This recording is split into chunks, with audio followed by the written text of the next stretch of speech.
So as a lot of people might know that I play a lot of different game alongside the GTA as well. Just a quick screenshot here from a few games that I've played in the past or bought or whatever like that. But alongside of that is that I could show you that my PSN profile shows that as well, because the amount of trophies and platinum trophies I have. This is not a bragging right, just showing you that there's plenty of other games that I have played or play aside from GTA. Now, one thing I kind of want to focus on is not necessarily the trophies, but more the games and its sequels, because I feel like games are getting more and more disappointing. I want to pull a few examples here. One of these examples is Homefront: The Revolution. The first Homefront is a game that I enjoyed. I thought it was a good game. It wasn't the best game ever, but I thought especially the multiplayer component had some very cool and interesting concept behind it, and I thought it was actually a great game. I enjoyed it, I played it, I got the platinum trophy for it, which by the way is a bitch, because the online is just a pure fucking grind, but I enjoyed the game enough to go for that. Homefront: The Revolution is an absolute mess. Even after 12 patches, it still runs like shit. I hate the way it's aiming, it's not smooth at all, and I find it a shame because I'm sure there's a lot of cool ideas in there, but I just don't find it comfortable to play, so I deleted it. Which is a shame because I paid full price for the fucking thing as well, but after I saw that after the first 3 patches the trophies weren't fixed yet, I was like, this game is bugged to shit. Fuck this. And, at that point I couldn't get my money back because I got it digital like the dumbass I am, unfortunately, but it is what it is. Another fine example of that is Gravity Rush 2. Loved the first Gravity Rush. Absolute brilliant game. Loved it. Had a lot of fun with it, a lot of action going on. The story wasn't too interesting, because I'm not someone who really likes to read through everything, and I'm not really into the anime kind of thing, but I loved the vibe and the way the game looked and played as well. It was a pretty unique concept. And for those who don't know what Gravity Rush is, I'll throw up a trailer or whatever so you can kind of see what I mean with it. It's a pretty cool game, definitely worth checking out. Gravity Rush 1 is the one I would recommend for sure. It's on PS4 as well. It's a PlayStation exclusive, by the way. And if you have a PlayStation Vita, first of all, I feel bad for you. Second of all, it's available for that as well, because that's where it first came out. So I got Gravity Rush on PlayStation Vita and on PS4, and I got the Platinum Trophy in both. That's how much I enjoyed that game. Gravity Rush 2 was a huge disappointment for me because it felt like I was constantly playing a tutorial, like pretty much from the first chapter all the way to I think at least like the 20th chapter.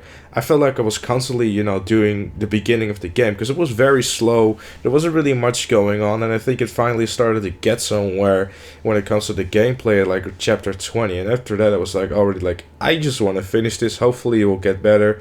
But then the boss battle, like the final boss, is like, no, not really extremely cool as well. So I was disappointed by it. Another example is Watch Dogs 2. I know, it's Watch Dogs, but I feel like, they've haven't really learned from Watch Dogs 1. They kind of made the story even worse than the first one with all, oh, look, we're so cool, we're gonna hack the planet, and then make it even...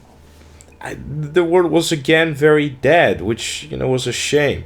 And that kind of goes for a lot of other games as well. I mean, obviously, Infinite Warfare is just a pure abysmal of a thing. Then we have Mafia 3, which is another kind of disappointment in a way, because if you're, looking for another Mafia 2, then you were very, very disappointed because while the game was... the story was interesting enough, the gameplay was just... it was okay. I had fun with it, but I would never play it for a second time, even though you have to do that another 2 times if I wanted to get the Platinum Trophy. I can honestly not really bring myself to do it. The same for Prototype 2, a game that the first one I loved a lot, but the second one was just like, what is this? This is not Prototype. Like, the first one was so much better, it just felt a lot more complete. And in the second one, it was really easy, and it was just, I don't know, it just didn't feel as good. And here's another one which I was very bummed about, Mirror's Edge Catalyst. I loved the first Mirror's Edge, but I don't think I even got past the first chapter of Mirror's Edge Catalyst. It just didn't feel good to play it. I was like, something feels off. And I think that also shows because it's very steeply discounted in the PlayStation Store right now, and I think you can pick it up for like $10 or something. And honestly, the list kind of goes on and on and on. And when we're talking about games in general, they're just more and more just, there's always something kind of missing. And I'm mainly talking about AAA games here, of course, because that's mainly the thing I play. I don't really go out there to try to find hidden gems. I'm not really someone that, generally has any trust in indie games because, in my opinion, and I'm probably going to be wrong here, most of them are very short games and they probably bring the cooler ideas to the table for sure. But if you have any recommendations, I'll be more than happy to check them out for sure. We're this far into the generation, and there has been so little games that have actually said to me like, wow, this is a fantastic game. Horizon Zero Dawn is probably the last great game that I've played. It's been out for a relatively short time. It's a PS4 exclusive. If you haven't played it yet, it's definitely worth picking up. It's a great game. It's an open world game. There's a lot of cool stuff in there. A lot of action, a lot of great ideas, and there's a very beautiful open world as well. So for someone that loves exploring and loves a cool story as well, Horizon Zero Dawn is definitely a high recommendation on my part. But before Horizon Zero Dawn, I can't really think of a game where it was really like, wow, that was great. Like, I can't really remember the last time, even with Horizon Zero Dawn, where I really got sucked into a game and I couldn't put it down. I think the last time I had that was probably with The Last of Us, because that you really you were grabbed by the throat and you didn't want to put it down up until you finished the game. And I don't know, man, it's a shame. It really is a shame. Like, I wish there were just more games, like for example, like The Last of Us, which has a really great story and just grabs you by the throat and doesn't let you go. I know Naughty Dog, when it comes to stories, on another level, but I think it's going to be up until Red Dead 3 that we're going to actually see a game again like that. At least that's what I'm hoping. I just find it a huge shame how it seems like to me a lot of these game companies are just running out of ideas and we don't really get anything cool and unique anymore. There's always kind of something missing, or you have to buy a DLC, or there's bugs or anything like that. And not only that, there's also a shit ton of remasters. Like, I think the companies are realizing that they don't really have any cool ideas anymore, so they just say, you know what, fuck it, we'll just remaster old games.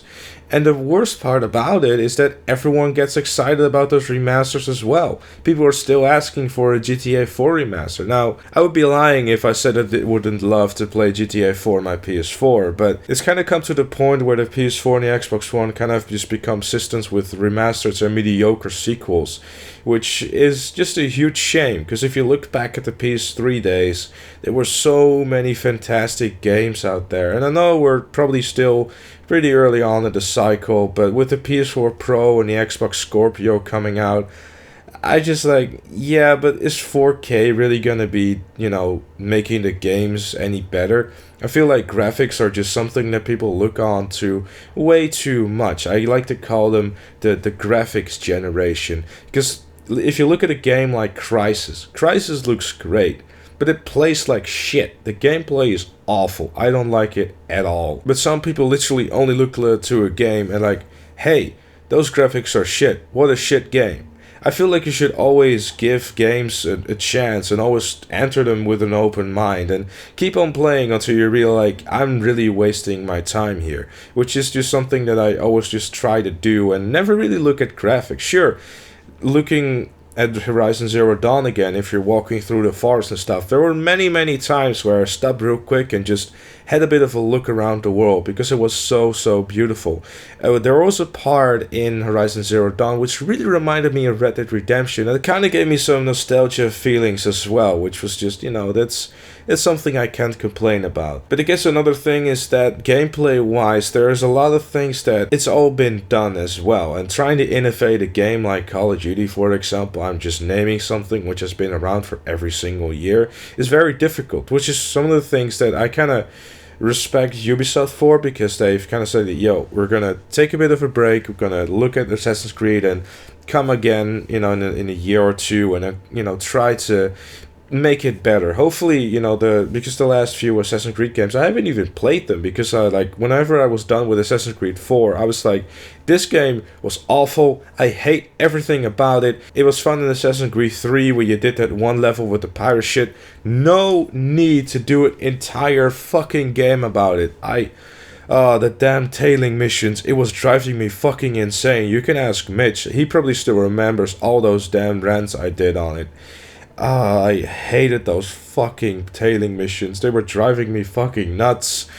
And my blood pressure is rising again thinking about it. But whenever a new game comes out, I want to give it another try. I want to see if they kind of learn from their mistakes. But if I keep getting disappointed like this, it's like, have you not learned anything? I know they're trying to do stuff, but there's so many examples of sequels where it's like, you tried, but no. And I feel like this is happening more and more and more, and it's a huge shame. But obviously I would love to hear what you guys think. Let me know down in the comment section down below, and I'll see you all later.